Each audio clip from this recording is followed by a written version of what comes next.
they seem to be speeding up everything here, and in a way that is good, because now we are the all cure is almost there now, but the tournament begins, and the chapter ends with a surprise I did not see from Dr. Stone. Are you telling me someone knows about Senku before everything else? Or is it possible this is an ancient story? Or just something else? Who knows? All in all, once again, an enjoyable chapter of Dr. Stone, chapter 33. This is a very comedic chapter. And yes, I am the Angry Fan of Despair reviewer. And in this one, they have gathered the sulfuric acid. With many ingredients left, Senku says that the rest are actually easy. As he begins to do his tidal wave of chemical cooking. So they begin by boiling the sulfuric acid in a rolling boil and add a pinch of salt. And they show also one of those tubes that is for dripping water. So together with the gas that resulted from the sulfuric acid with the salt is being caught up through the dripping of the liquid. They create hydrochloric acid, which Senku intimidates Suka with by saying this chemical is just a tiny bit dangerous. If it splashes on your eyes, you go blind. So they also gather some white powder that is often used as a souvenir from hot springs, and they take a shortcut. They boil the minerals and simply add it into hydrochloric acid we just made, and then they get chlorosulfonic acid, which is he also intimidates Suka with by saying, if you put it on your skin, you'll turn into a dripping zombie. As Ginro and Kinro uses their full powerness to create electricity, Senku, is using that to the seawater in order to dismantle the electricity. So, and with that creates sodium hydroxide, which finally makes Suka cry even more by saying, this is ultra dangerous. The Yakuza used it to melt bodies. And then he turns to us and says, good kids, don't use this to dispose the corpses. After hearing all of Senku's different stories and not exactly catching up what they are, of course, Kuhako shows her scary face and says that, are you going to have my sister drink that? Which is not. And then they decide to get ammonia. And do you remember what ammonia is? That is urine that both Chrome and Senku uses. Of course, Kuako do not take that well either. So yeah, this chapter was just full of comedic moments.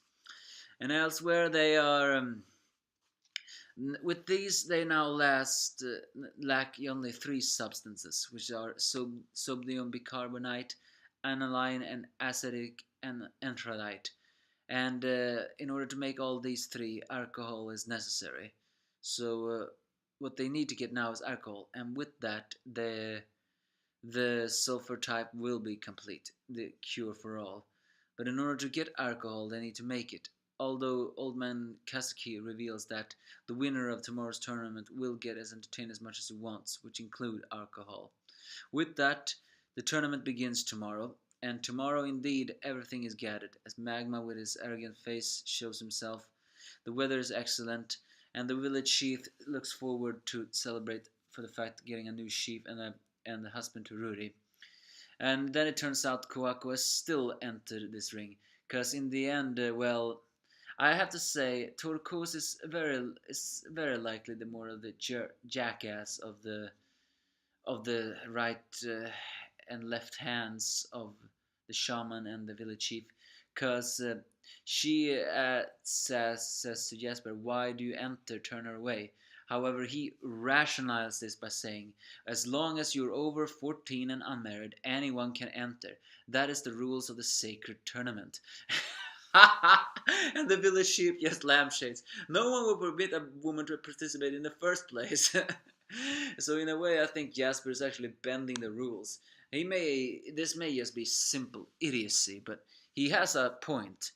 If you are unmarried and are over 14, then you can enter. It doesn't say if you have to be a man. Although it is very likely, though, that the village chief do not mm, care.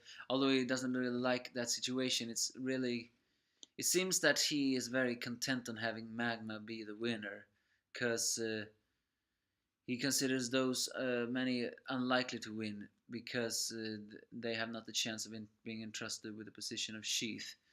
So I guess in the end he really needs a wake-up call. However, Jesper reveals that there have been a new candidate, and that new candidate is none other than Senku, which thanks to Ginro, who has revealed to have a sneaky side. Seems that Senku and he get along very well because of their shared sneaky sides.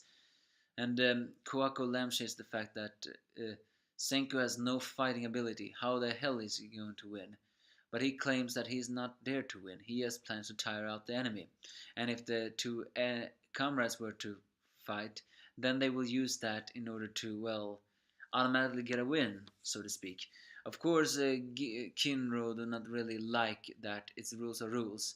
However, both Senku and Ginro says that you are the more likely to win, Kinro. So you should save your strength in advance. And as long as Kinro has nothing to do with it, it's just us who's losing. Do you have not a problem with that? He tries to make Kohaku see the bigger picture, but since she cares about her sister, she just says that, well, if this rises our hands of saving Ruri, then let's do it. So yeah, Senku enters the ring, and it's revealed apparently he came to this village 5 months ago. 5 months, huh? Well, a lot of things have happened in 5 months, including for Senku, but also for Tsukasa. Wonder what that is going to be. He enters the village, much to the village chief's frustration. However, the chapter, on the other hand, ends with a very big surprise. In a way, for Ruri, for the first time since she approached Kohaku and scolded her for having got into trouble, her face actually changes into shock as she stood up and and asks, "Did you say his name was Senku?" And her father asks if you know that, but of course she doesn't. But she suddenly gets very deep in thoughts and she says that she has never met this Senku, but for some reason she knows him. As she lampshades into her mind for many years, no, perhaps from eternity ago, from the distant past, things just turned out even more interesting. So Dr. Stone is going to have a little mystery in itself. Well, how long entertaining is that gonna be? Hopefully this mystery will not be in that way for very long. Huh. So the name Senku is recognizable by Ruri. Why? Hmm. I mean, the only logical theory I have is perhaps Ruri and Kohaku's ancestor was a classmate of Senku, and when that classmate was unsealed, that classmate passed on the stories of Senku, the most amazing scientist ever, and hopefully one day he will also be repetrified and help you with your science. Or is it possible, although I hope it's not the case, that Senku is, well, distantly related to Ruri and Kohaku?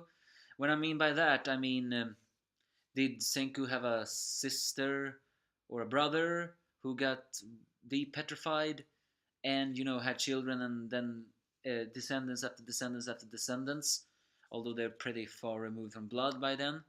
Or is this just some kind of mystical force? The fact that she says for many years, no, perhaps from eternity ago, from the distant past.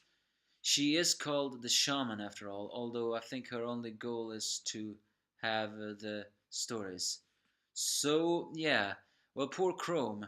Is in the end Rudy going to fall for Senku after all? Well, Chrome is not going to like that if that happens. So, yeah, the story has just turned a little mystery. Why do Rudy recognize Senku's name? But the tournament begins now, and Strangely enough, I begin to wonder, maybe Senku will get to the finals, but he has no fighting ability. But he does have brain. And if I guess right, then I think that Magma has all brawn, no brain. Give me a false if you have any.